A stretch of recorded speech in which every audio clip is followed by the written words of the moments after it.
우리 교회 헤아림 텃밭에 배추에 폭이 차는 것을 보면서 이따가 보시기 바랍니다. 배추가 참 탐스럽습니다.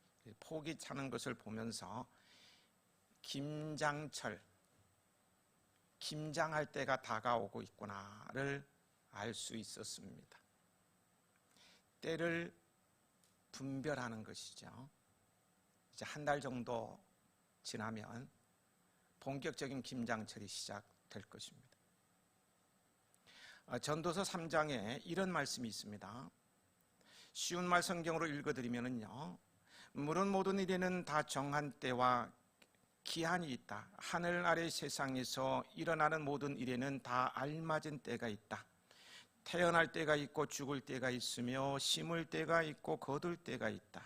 죽일 때가 있고 치료할 때가 있으며 허물 때가 있고 세울 때가 있다.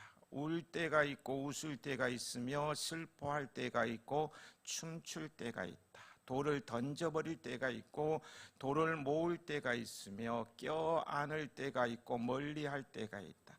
찾을 때가 있고 포기할 때가 있으며 간직할 때가 있고 내다 버릴 때가 있다. 찢을 때가 있고 꿰맬 때가 있으며 침묵할 때가 있고 말할 때가 있다. 사랑할 때가 있고 미워할 때가 있으며 싸울 때가 있고 화해할 때가 있다. 이 말씀대로요, 모든 것에는 다 정한 때와 기한이 있는 게 분명합니다. 명명백백하다고요. 이 때를 안다는 것, 즉 시기를 안다는 것은요, 우리 신앙인에게 있어서도 절대로 필요한 것입니다. 반드시 알아야만 한다는 거예요. 그렇다면 신앙인인 우리 모두에게 던지는 질문인 지금은 어떠한 시기, 즉 어떠한 때인가? 라는 질문을 던지면서 본문으로 들어가겠습니다. 지금은 어떠한 시기입니까? 11절 말씀을 같이 읽어보시겠습니다.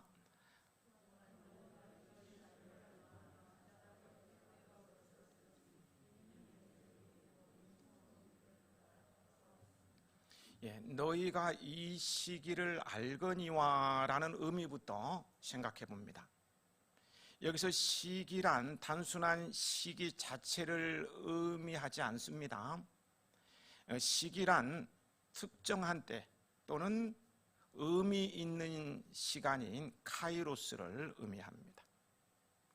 시간은 개념상 두 가지로 구분하여서 설명되고 있는 것을 보게 되는데요, 일상적으로 흘러가는 시간이 있는가 하면 의미 있는 시간도 있습니다.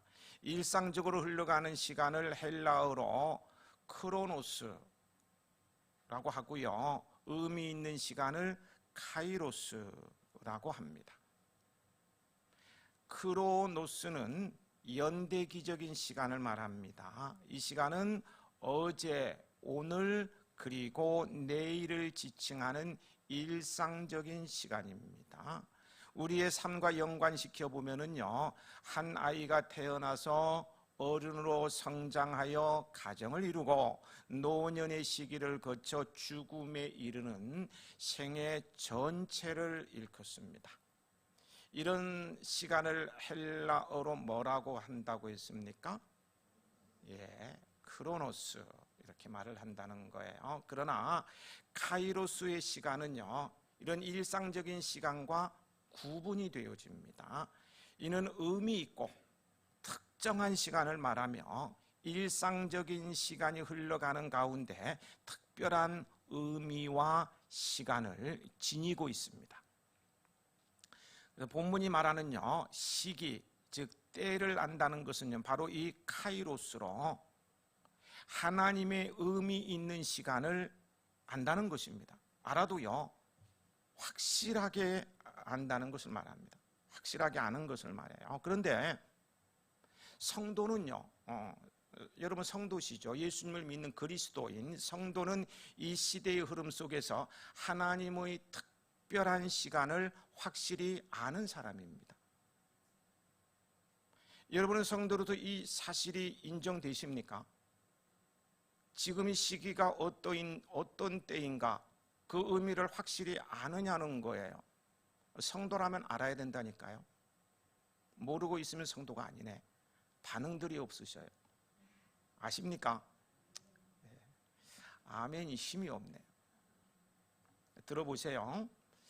카이로스를 아는 사람의 구약적 표현은 선지자입니다.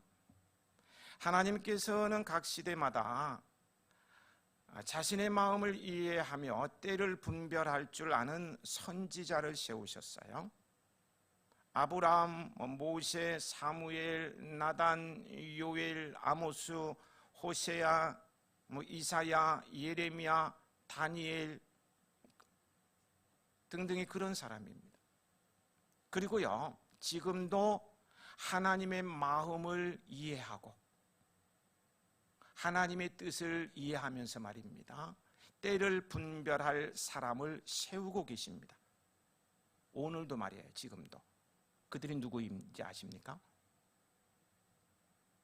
예, 바로 우리입니다. 성도된 우리는 시기를 분별할 줄 아는 사람입니다. 분별할 줄 아시는가요? 하나님의 손에 의해 움직여지는 시대의 흐름을 우리는 성경을 통해 알고 있지 않습니까? 우리가 성경을 통해서 이 시대가 종말의 때임을 아는 사람들입니다. 우리는 성경을 알기에 성경을 읽으니까 이 시대는 종말의 때다. 예수님 오시면서 종말이 시작되죠. 종말의 때라는 것을 분명히 아는 사람이에요. 아멘이신가요? 예, 종말의 때인 거 아시죠? 예, 인정하실 거예요. 성경이 말하고 있으니까요. 그러므로 우리는 이 시대의 선지자로 세움받은 사람들이에요. 이 시대의 선지자로서 우리의 사명을 마지막 때가 다가옴을 전하고, 우리 사명은요, 마지막 때가 다가옴을 전하고 그날을 준비하는 삶을 살아야 합니다. 우리가 선지자로서의 역할, 사명, 이것을 감당하지 않는다면요, 어떻게 되겠습니까? 성도는 다 종말의 때를 알기 때문에 선지자라고 했습니다. 이 사명을 감당하지 않는다면 어떻게 되겠느냐는 거예요. 니느웨를 위해 세움받았지만 하나님의 명을 거역하고 다시스로 도망한 선지자가 요나이죠. 요나를 보십시오. 바다에 던져지고 큰 고기 속에서 회개하고 결국 니느웨에서 선지자의 사명을 다하지 않았습니까? 오늘 우리도 이 시대의 하나님의 때를 분별하며 알리는 선지자로서의 역할, 사명을 수행해야 합니다. 숨을 수 있다고, 피할 수 있다고 생각하지 마세요. 요나처럼 생고생만 합니다. 고기 뱃속은 안 들어갈는지 몰라도 하여튼 생고생을 하게 돼요. 선지자로서의 직분을 이 종말의 시대 가운데 성실하게 감당하여 주님 앞에 섰을 때 충성된 종이라 칭찬받는 우리 모두가 되길 소망합니다. 이 시기를 아는 성도에게 뭐라고 말하고 있습니까? 자다가 깰 때가 벌써 되었다, 이렇게 말씀하고 있죠. 깨어나라는 것입니다. 시기를 아는 사람이 아직도 잠자고 있다니 말이 되느냐는 거예요. 이는 피곤을 풀기 위한 육신의 잠을 깨우는 것이 아닙니다. 영적인 잠에서 깰 때가 되었다는 거예요. 구원의 때, 즉 말세가 가까워지고 있는 지금은 영적인 잠을 잘 때가 아닙니다. 지금 영적인 잠을 잔다면 곧 오실 재림의 주님을 맞이할 수 없기에 영혼의 죽음을 초래할 수도 있어요. 잠을 자느라고요, 큰 화가 미치는 것을 모르고 불행한 최후를 맞이하는 사람들이 있지 않습니까? 예를 들어 볼까요? 저는 이제 연탄을 주 에너지로 사용하던 마지막 연탄 세대가 아닌가 생각을 해요. 요즘 젊은이는 연탄이 뭔지 잘 모를 거예요. 연탄으로 밥도 하고 뭐 불도 떼고 보일러 역할 다 연탄으로 하지 않습니까? 그때는요, 이 잠을 자느라고 연탄가스를 냄새를 맡지 못하고 나오는 줄도 모르고 그냥 잤는데 아침에도 일어나지 못하고 온 가족이 그냥 영원히 잠을 자 죽었다, 이런 기사들이 많이 나왔습니다. 그냥 밤새 안녕해버리는 거예요. 깨어있으면 분명히 냄새를 맡고 피했을 텐데 잠을 자다 보니까 모르는 거예요. 저도 가스를 2번인가 마셨어요. 그래서 지금 기억력이 굉장히 많이 파괴됐는데, 그래도 은혜 가운데 살아나긴 했습니다만 참 비극적인 상황들이 많았다는 거예요. 화재가 발생할 줄 모르고 잠을 자다가 미처 피하지 못해서 봉변을 당하는 그런 분들도 주변에 있지 않습니까? 오늘 우리가 영적 잠을 자다가요, 영혼의 죽음을 초래해서야 되겠습니까? 신앙생활 잘해오다가 어떻게 해서 영적으로 잠을 자고 그날에 마침도 주님이 오셔가지고 영혼의 죽음을 초래한다면 안 되잖아요. 그러나 불행히도요, 지금 영적으로 잠자는 사람, 즉 영적인 무감각과 게으름 속에 묻혀있는 사람들이 너무도 많아요. 너무 많습니다. 신랑 되신 예수님의 재림의 때가 오고 있지만 잠에서 깨어 준비된 모습으로 주님 앞에 서기를 준비하는 신부는 너무너무 적어요. 마태복음 25장에 나오는 10처녀의 비유 이야기입니다. 결국 여분의 기름을 준비했던 5처녀는 신랑이 올 때 신랑을 맞이할 수 있었어요. 반면 여분의 기름을 준비하지 아니한 5처녀는 신랑이 온다는 소리에 당황했습니다. 기름이 떨어져 등을 밝힐 수 없었기 때문입니다. 기름이 없으면 신랑을 맞을 수 없었던 거예요. 그래서 어떻게든 기름을 얻으려고 동분서주했어요. 그러나 이미 때는 늦고 말았어요. 성경은 이들에 대해서 뭐라고 말하는지 아십니까? 이들에 대해서 미련한 자라고 소개합니다. 신랑이 온다는 것을 분명히 알았음에도 불구하고 여분의 기름을 준비하지 않은 채 잠을 잤기 때문에 미련탱이들이라, 미련한 놈이다, 이렇게 말하고 있는 거예요. 이 시간 솔직하게요, 우리 각자가 자신에게 나는 슬기 있는 5처녀와 같은가, 미련한 5처녀와 같은가 질문을 던져보십시다. 내 영의 깊은 곳에서 뭐라고 대답을 합니까? 두 분이 지금 주무시고 계시는 것 같은데요. 뭐라고 하는 것 같습니까? 또 이렇게 하면 상처받는, 이 둘은 그냥 하는 말이에요. 항상 2명. 내 영의 깊은 곳에서 뭐라고 말하고 있느냐는 거. 여러분, 지금은 주님께서 말씀하신 세계의 끝에 그 어느 때보다 더욱 가까이 와 있습니다. 성경을 읽어보면 아시잖아요. 마태복음 24장을 집에 가서 읽어보실래요? 24장 3절에 14절 읽어보면 절감할 수 있을 것입니다. 주님께서 말씀하신 말세의 징후들이 곳곳에서 희미하게가 아니고 뚜렷하게 나타나고 있습니다. 주님께서 다시 오실 세상의 마지막은 멀지 않았다는 거예요. 이때 우리들은 어떻게 신앙생활을 해야 하겠습니까?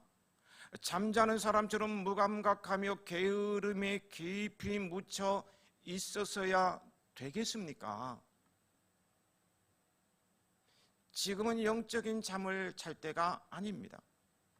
잠을 깰 때입니다. 너무 늦기 전에 일어나 일을 할 때입니다. 사명을 감당할 때입니다. 머뭇 주저주저 할 때가 아니에요. 여기 갔다 저기 갔다 하면서 세월을 보낼 때가 아니에요. 체면치레할 때가 아니라고요. 영적인 잠이 우리의 신앙을 부패하게 하고 무력하게 만들지 못하도록 일어나야 합니다. 미련한 다섯 처녀처럼 기름이 없어 신랑을 맞지 못하는 우를 범해서는 안 돼요. 인생 불행으로 끝날 수는 없지 않습니까? 긴박하게 닥칠 주님의 날을 기대하면서 내 자신의 영적인 잠을 깨우고 세상을 향해서는 주님의 때가 다가오고 있음을 선지적 사명을 가지고 전하고요, 내면으로는 주님을 맞을 준비를 하는 오늘 이 시대의 선지자들이 되시길 바랍니다. 11절 후반부를 보면 이제 우리의 구원이 처음 믿을 때보다 가까웠음이라고 하였습니다. 이것은 분명한 사실입니다. 시간이 흐를수록 주님의 재림으로 이루어질 완전한 구원의 날에 더 가까워감은 실제입니다. 이 날은 세상의 끝을 의미합니다. 그날에는 믿지 않는 자들에 대한 심판과 믿는 이들에 대한 구원하심이 있습니다. 새하늘과 새 땅에서 영생 복락을 누릴 자들과 둘째 사망 분모 영원한 지옥이지요, 거기에 던짐을 당해 고통받을 자들이 갈리오는 날이라고 요한계시록 20장 15절에 말씀해 주고 있어요. 역사는요, 우리가 지금 역사 속에 있지요. 이 역사는 심판과 구원이 있는 이때를 향하여 지금도 중단하지 않고 끊임없이 전진해 가고 있습니다. 중단하지 않습니다. 오늘이 며칠이죠? 오늘이 2022년 10월 23일입니다. 내일도 23일 절대로 안 됩니다. 내일은 24일이 돼요. 모레는 23일로 돌아가느냐? 아니에요. 25일이 돼요. 역사는 마지막을 향해서 중단하지 아니하고 계속 가고 있습니다.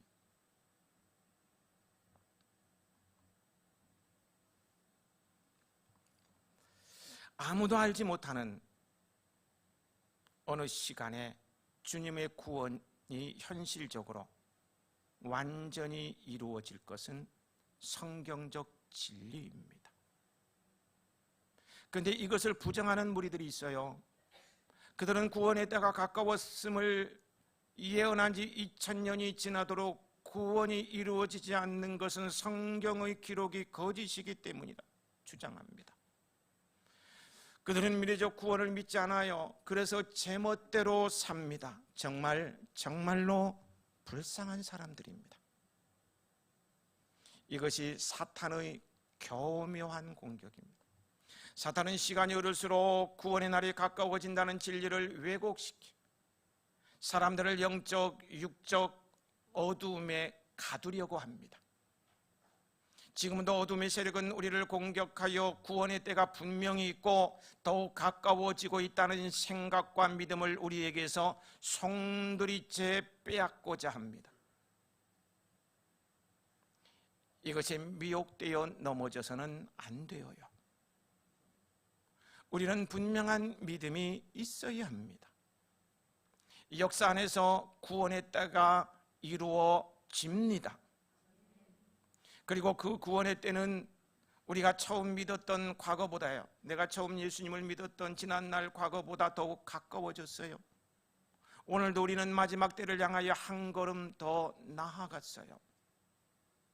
이 사실을 믿음으로 우리의 신앙을 떨어뜨리려고 하는 사탄의 속임에 넘어지지 않기를 바랍니다.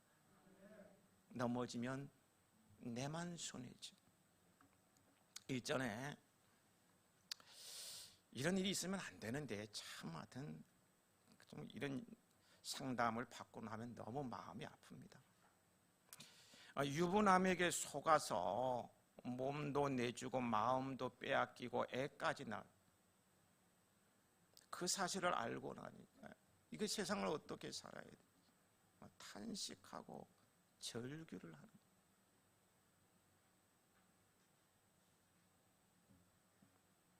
사탄의 속임에 넘어지지 않는 여러분이 되시길 축복합니다. 축복해요. 사탄은 거짓의 아비입니다. 거짓말의 아비입니다. 잘 속여요. 그럴듯하게 속입니다.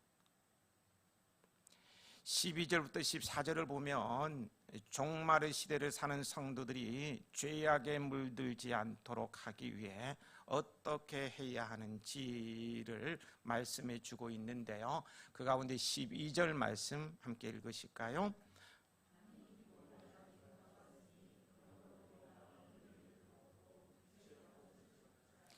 옷을 입기 위해 먼저 해야 할 것은 현재 입은 옷을 벗는 일입니다. 우리가 아침에 출근을 하려면은 간밤에 입었던 잠옷들을 다 벗고 새 옷을 입지 않습니까? 마찬가지예요. 옷을 입기 위해서 먼저 벗어야 할 옷이 있어요. 그래서 거기에 어둠의 일을 벗고 이렇게 말씀하고 있습니다. 우리가 어둠의 일을 벗기 위해 해야 할 일에 대해서요 13절에 설명하고 있어요. 어둠의 옷이 무엇인지 같이 읽어보실까요?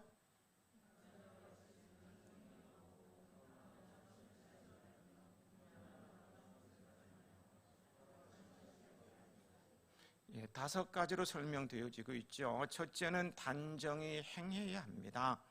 단정히 행한다는 것은 흐트러짐 없이 바르게 살아가는 것입니다. 둘째는 방탕하지 말아야 합니다. 주색 잡기 하지 말라는 거예요. 셋째는 술 취하지 말아야 합니다. 사람이 술에 취하면 실수하게 되고요, 죄로 연결되어집니다.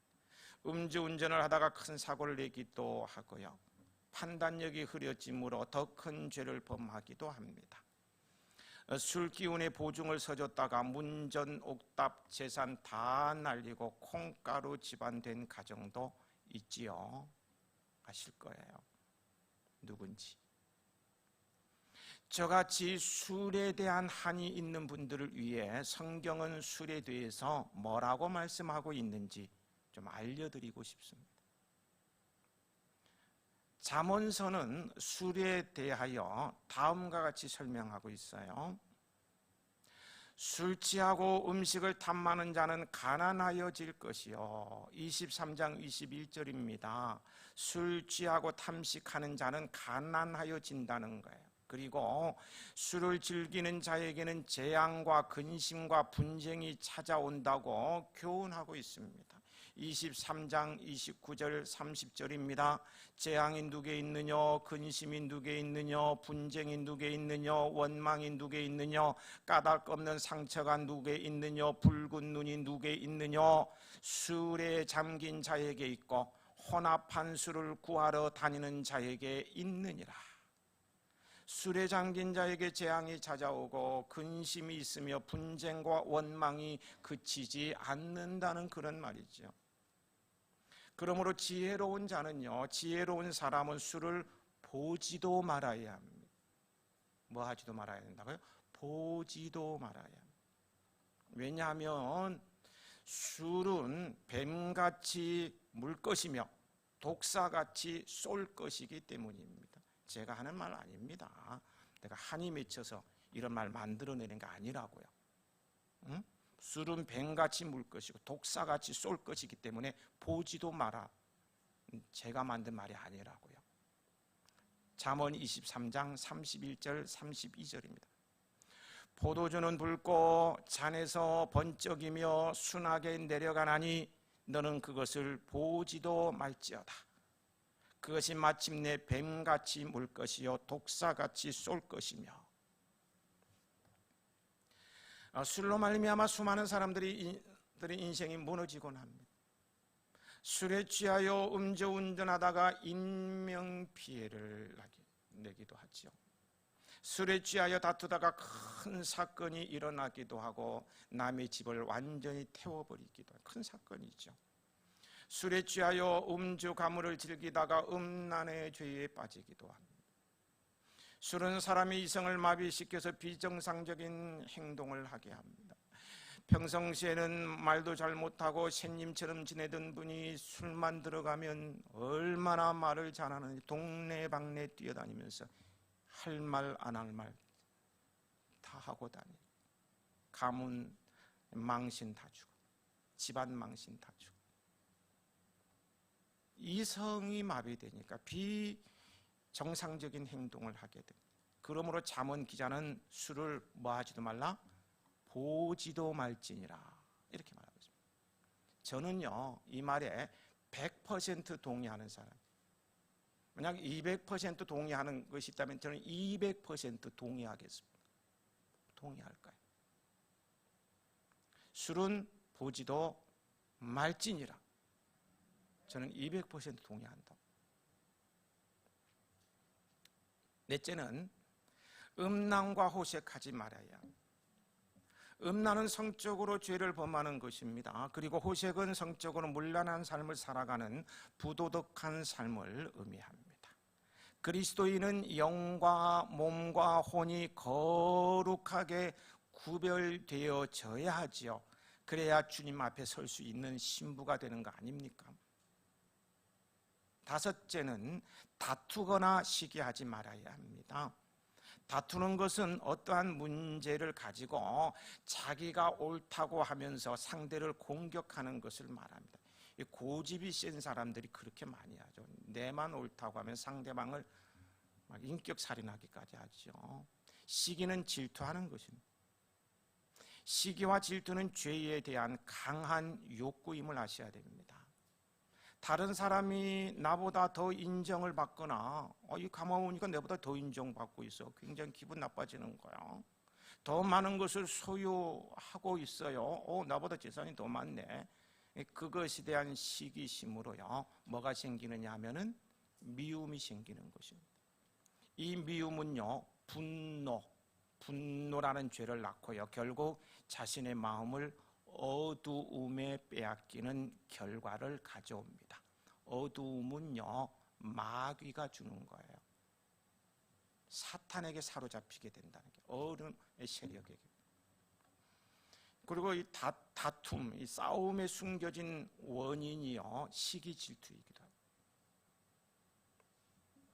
우리는 미움과 질투의 어둠의 사람이 되어서는 안 되고요, 지난 주일의 말씀처럼 피차간에 사랑의 빚을 지우고 받은 사랑의 빚을 갚으면서 밝고 건강한 사람이 되어야 합니다. 바울은 이러한 어두움의 일을 벗고 빛의 갑옷을 입자고 하면서요, 그렇게 말하고 있습니다. 근데 그 빛의 갑옷은요, 14절에 예수 그리스도로 옷 입는 것입니다. 같이 읽어보실까요?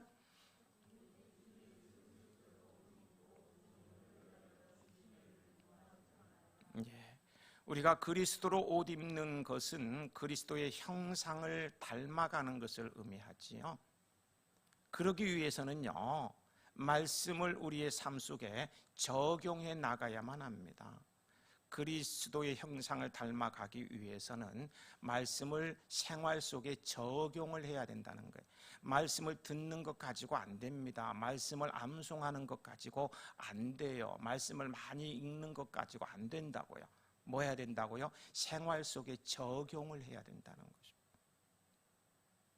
그러면 내 안에 거하시는 성령으로 말미암아 나는 더욱 주님을 닮아가게 됩니다.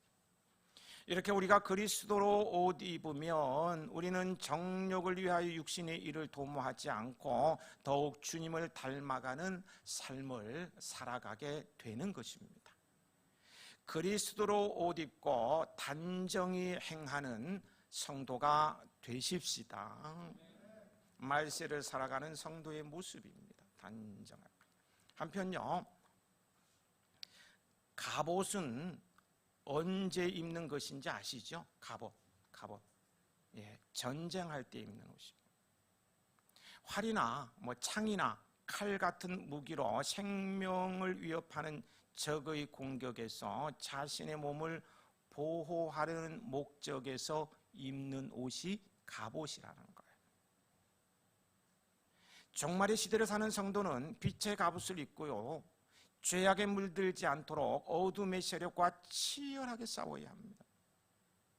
마지막 때가 다가올수록요, 사탄은 협박과 유혹의 다양한 방법으로 우리에게 무차별 공격을 해올 것입니다. 아니, 이미 시작됐어요. 그래서 우리는 지금 전쟁 중입니다. 전쟁에서의 패배는 곧 죽음일 뿐입니다. 우리는 이겨야만 합니다. 그러기 위해서 우리는 깨어 갑옷을 입어야 한다는 거예요. 오늘 본문은 자다가 깰 때가 벌써 되었다고 그 긴박성을 이야기하고 있습니다. 이를 저는요, 아직도 잠자고 있습니까? 로 의역을 해봅니다.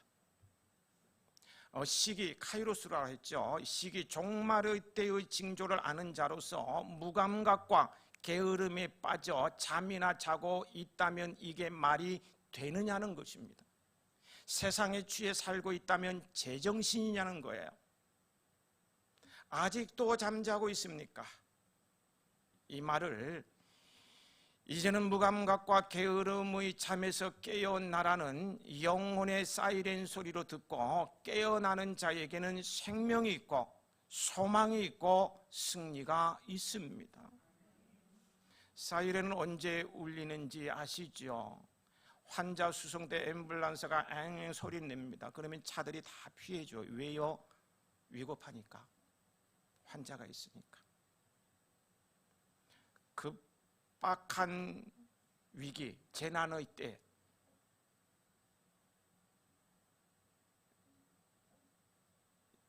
예전에 민방공 훈련 사이렌 앵 하면은 의자 밑에 들어가기도 하고 방공호 속에 들어가고 우린 다 그런 경험을 했지 않습니까? 위기 상황에 대처하는 훈련이죠. 전쟁의 위기 상황, 큰 재난이 발생했으니 피하라는 신호가 사이렌이에요. 피하면 사는 거예요. 아직도 잠자고 있습니까? 를 영혼을 깨우는 사이렌 소리로 들으라는 말씀입니다. 그래야 삽니다. 그래야 이겨요. 그래야 재림하시는 주님을 뵐 수 있어요. 중세의 성자 어거스틴을 보세요. 그는 젊은 시절 타락의 어디까지 간지 아십니까? 끝까지 간 사람이에요. 타락의 끝까지 갔던 인물입니다. 내일은 없다는 먹고 보자 놀고 보자라는 쾌락주의 사상의 주체인 만이교에 빠졌어요. 방탕함과 술 취함과 호색을 걷는데 그래서 30세가 넘도록 세상에 미쳐서 다니던 그가요. 그렇게 살던 그가 어느 날 밀라노 정원을 걷는데 집어들고 읽어라. 집어들고 읽어라는 말이 들렸어요. 영혼을 깨우는 사이렌 소리였습니다. 그 소리에 즉각 반응하여서 성경책을 집어들고 읽었는데요. 그때 읽은 말씀이 오늘 본문인 13절, 14절입니다. 낮에와 같이 단정히 행하고 방탕하거나 술 취하지 말며 음란하거나 호색하지 말며 다투거나 시기하지 말고 오직 주 예수 그리스도로 옷 입고 정욕을 위하여 육신의 일을 도모하지 말라. 이 말씀이 그의 영혼을 사로잡았습니다.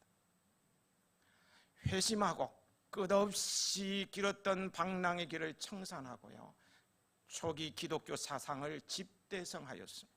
기독교 역사에 존경받는 위대한 인물이 되었습니다. 무감각과 게으름에 빠져 아직도 잠을 자고 있습니다. 영적 잠을 깨우는 사이렌 소리를 듣지 못한다면 큰일 나요. 불행이 기다리고 있을 뿐입니다. 주님께서는요, 재림의 주로 오시는 우리 주님 말입니다. 주님께서는 노아의 때처럼 임한다고 하셨습니다. 노아의 홍수 심판이 시작되기 전날까지요, 그 시대의 사람들은 방주를 준비하지 않았어요. 그들은 그 전날, 언제까지요? 한 달 전까지? 일주일 전까지? 3일 전까지? 아니요, 전날까지. 바로 코앞에 올 때까지. 전날까지 먹고 마시고 장가가고 시집가면서 자신의 인생의 쾌락을 즐겨 자신의 인생 계획에 따라서 살았을 뿐입니다. 그러나 노아는 달랐어요. 그는 하나님의 시간표에 따라 인생을 살았어요. 노아라고 해서 인생의 계획이 없었겠습니까? 남들이 먹고 마시고 즐거운 인생을 살 때 노아라고 해서 먹고 마시고 즐거운 인생을 사는 것을 생각지 않았겠습니까? 나도 함께 즐기고 인생을 좀 흥겹게 살고 싶은 마음이 없었겠느냐고. 노아는 나이가 있어서 그렇다고 해도요, 그의 아들들과 며느리들은 그 가슴에 뜨거운 젊은 피가 흐르는 사람들이지 않습니까? 그들은 노아보다 더 인내하고 참아내기가 힘들었을 거예요. 젊은 피가 가만히 앉아있고 남들을 즐기는데 그걸 참아낸다는 게 더 힘들었을 거예요. 노아는 늙었으니까 그랬다 치더라도 말이에요. 그러나 그들은 아버지의 경건의 믿음을 따랐습니다. 그들은 인내하였고 아버지의 말씀에 순종하며 그들이 살고 있는 쾌락의 시대를 본받지 않고요, 오직 순종하며 방주를 만들며 인내하며 또 인내하며 방주를 만들면서 기다렸어요. 그리고 마침내 저를 보세요. 노아가 만든 방주는 물에 떴고요, 노아와 그의 아들 며느리 가족들은 하나님의 영광에 참여하게 된 거예요.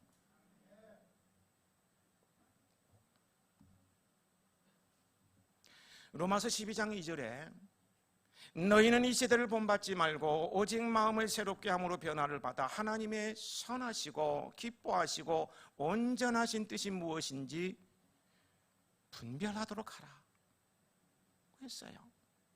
이 시대를 본받지 말라는 말은 세상의 방식이나 유행 그리고 환경을 흉내내어 따르지 말라는 말이에요. 지금은 그럴 때가 아닙니다. 빛의 갑옷을 입고 어둠의 세력과 치열하게 싸울 때입니다.